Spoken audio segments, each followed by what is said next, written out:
Australia tour జరుగుతుండగానే కాదు, ముగిసిన తర్వాత కూడా రోహిత్ విరాట్ కోహ్లీ రిటైర్మెంట్ పై పెద్ద చర్చే జరిగింది. రోహిత్ తాను రిటైర్ కావడం లేదంటూ క్లారిటీ ఇవ్వగా కోహ్లీ మాత్రం స్పందించలేదు. కానీ కోహ్లీ ఇప్పట్లో రిటైర్ అయ్యే అవకాశాలు లేవన్నది కొందరు మాజీ ఆటగాళ్ల అభిప్రాయం. రోహిత్ తో పోలిస్తే ఫిట్ గా ఉండడమే దీనికి కారణం. అదే సమయంలో గతంలో పలుసార్లు ఇలాగే ఫామ్ కోల్పోయి మళ్లీ కంబ్యాక్ ఇచ్చిన రికార్డ్ కూడా కోహ్లీకి ఉంది. ఇదిలా ఉంటే కోహ్లీ రిటైర్మెంట్ ఇవ్వకున్నా బీసీసీఐ వేటు వేస్తుందన్న వార్తలు కూడా ఆ మధ్య వినిపించాయి. కానీ కోహ్లీని కాపాడిందే శుభ్మన్ గిల్ పేలవ ఫార్మేనని భావిస్తున్నారు. బోర్డర్ గవాస్కర్ ట్రోఫీ వైఫల్యంపై జరిగిన రివ్యూ మీటింగ్ తర్వాత బోర్డు వర్గాలు ఇదే మాట చెబుతున్నాయి. రోహిత్ ను రీప్లేస్ చేసే ఆటగాళ్లు ఉన్నప్పటికీ ప్రస్తుతం కోహ్లీ స్థానాన్ని భర్తీ చేసే ఆటగాళ్ల కోసం బీసీసీఐ ఎదురు చూస్తోంది.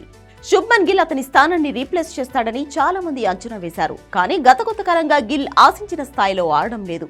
ఇటీవల ఆసీస్ టూర్లోనూ అతను ఫ్లాప్ అయ్యాడు. దీంతో గిల్ అత్యుత్తమ ఫామ్ లో ఉన్నప్పుడు ఖచ్చితంగా కోహ్లీ స్థానానికి ముప్పు ఉంటుందన్నది కొందరి అభిప్రాయం. ప్రస్తుతానికి కోహ్లీ ఫామ్ పై సెలెక్టర్లు ఆందోళన చెందుతున్నారని తెలిసింది. ఐపీఎల్ తర్వాత ఇంగ్లాండ్ తో జరగబోయే టెస్ట్ సిరీస్ లో గిల్ చేసే ప్రదర్శనపై కోహ్లీ ఫ్యూచర్ ఆధారపడి ఉందని బోర్డు వర్గాల ద్వారా తెలిసింది. ఇంగ్లాండ్ తో జరగబోయే 5 మ్యాచ్ల టెస్ట్ సిరీస్ కు ఇంకా 5 నెలల సమయం మిగిలి ఉంది.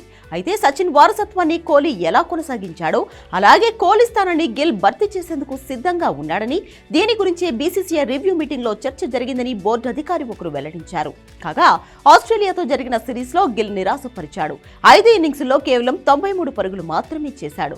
ఒక్క 50 కూడా లేదు. 2020-21 గబ్బా టెస్ట్ లో అదిరే ప్రదర్శన చేసిన గిల్ ఆ తర్వాత ఆసియా బయట జరిగిన మ్యాచ్ల్లో ఫ్లాప్ షో కనబరిచాడు.